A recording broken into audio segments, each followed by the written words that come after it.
Bonjour les loulous. Alors comme j'ai un petit peu de mal pour écrire Shadowland, je me suis dit que j'allais faire un petit peu de Warhammer. Et cette fois-ci, je vais m'attaquer à un gros morceau, puisque je vais m'attaquer à l'empereur lui-même. Alors, d'où vient l'empereur? Avant de répondre à cette question, je suis obligé de vous parler du Warp. C'est une dimension qui absorbe les émotions. Jusque-là, rien de stressant. Mais quand les humains sont apparus, ils ont développé des émotions négatives, nouvelles, que les plantes ou les animaux ne connaissaient pas.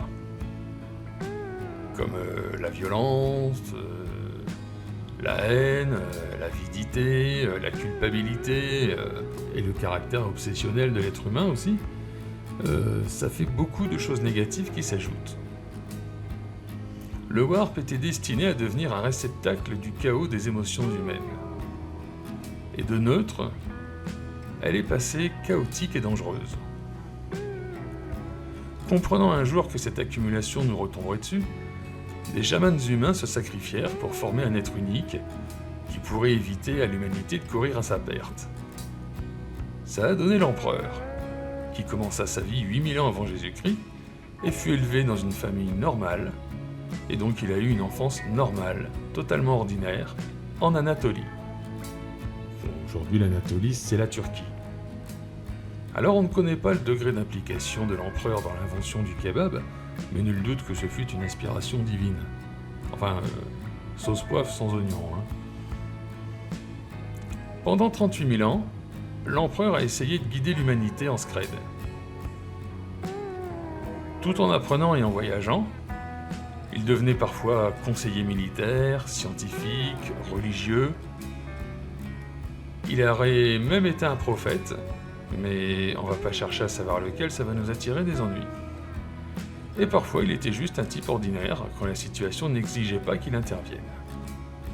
Peu avant l'an 30 000, rester dans l'ombre ne fut plus possible. La Terre était en plein chaos, et il prit l'initiative de se révéler publiquement pour devenir le chef de guerre qui unifierait les peuples de la Terre. Et l'empereur, question puissance, c'est du très très solide, tant physiquement que psychiquement. À la fin de cette guerre, l'objectif de réunir tous les peuples de la Terre fut atteint. L'empereur était né. Alors l'empereur est-il un dictateur? Oui, absolument. Fait-il ça pour son ego? Non. Pour l'argent? Non. Pour le pouvoir? Non plus. Il le fait pour la survie de l'humanité. Même si d'ici on peut trouver ses choix très contestables, il faut comprendre que l'empereur sait ce qui va arriver, et que la survie de l'humanité est une priorité. Et le seul moyen de sauvegarder cette survie, c'est que l'ensemble de la planète soit concentré sur un seul but, la guerre. Alors l'Empire s'est étendu. Les humains ont découvert et combattu de nombreuses races extraterrestres, et puis le Warp a continué à prendre de l'importance. Quand une faille Warp apparaît, c'est comme un portail de téléportation. Il est donc très intéressant de traverser le Warp pendant quelques semaines pour se retrouver à l'autre bout de l'univers, voyage qui aurait pris des siècles. Mais le voyage interstellaire par le Warp est devenu vraiment dangereux, car rempli de démons et d'attaques psychiques qui rendent fous de terreur les équipages et les mènent à leur perte. Et les démons ne sont pas si anarchiques que ça. Ils obéissent à des dieux qu'on appelle les dieux du chaos. Je vous en parlerai plus tard, ils sont très importants. Pour les humains, l'Empire est si vaste que voyager par le Warp est totalement indispensable.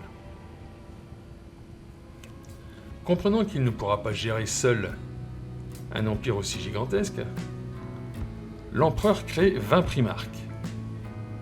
Les primarques sont des individus créés à partir du génome de l'empereur. Ce sont des êtres tous différents, mais qui possèdent la plupart des qualités de l'empereur. Alors qu'il pensait avoir réussi à maintenir un secret absolu sur la création de ces primarques, les dieux du chaos parvinrent à disperser les 20 primarques dans tout l'univers. La nouvelle tâche de l'empereur était simple, retrouver ses fils. Ce qu'il fit. Mais il mit du temps à les trouver. Et les primarques qu'il a trouvés n'étaient plus des enfants mais des adultes. Systématiquement, l'empereur reconnaîtra ses fils et ses fils reconnaîtront l'empereur. Et ça se passe en général plutôt bien. Et les fils acceptent donc d'intégrer l'Empire avec leurs armées, parce que de leur côté, ils ont fait leur petit bout de chemin, ce sont des leaders nés, faut pas l'oublier, et donc vont aider à consolider l'Empire. Alors là, je vais vous parler de quelque chose très succinctement, mais je vous promets que j'y reviendrai dans le détail, mais je peux pas le faire maintenant. Donc, en l'an 30 000 toujours, certains primarques ont été corrompus par le chaos du Warp évidemment. Et une guerre interne va se créer. À peu près la moitié des primarques vont être du côté du Warp, du chaos, et l'autre moitié restera loyale à l'empereur. Au cours de cette bataille, il y aura beaucoup de morts parmi les primarques, et même l'empereur sera mortellement blessé à la suite d'un duel, ce qui fera que son corps sera littéralement mort, même si son esprit continue de fonctionner. Alors on installera la carcasse de l'empereur sur son trône d'or, et pour maintenir son esprit en vie, on sacrifiera des centaines de psykers par jour. On dit que l'empereur continue de se battre sur un autre plan, qu'il aide les voyageurs qui traversent le Warp, et qui combat les dieux du chaos. L'Empire n'existe plus, c'est désormais l'Imperium, qui est dirigé par les primarques loyalistes restants. Mais un culte s'est développé autour de la personne de l'empereur. Il faut bien comprendre que l'empereur n'aimait pas les religions, il les avait interdites d'ailleurs, et il refusait également d'être considéré comme un dieu, malgré le fait qu'il avait plus de 38 000 ans d'existence. Il a même puni sévèrement ceux qui le considéraient comme un dieu. Mais là, étant donné qu'il dit trop rien, le culte s'est développé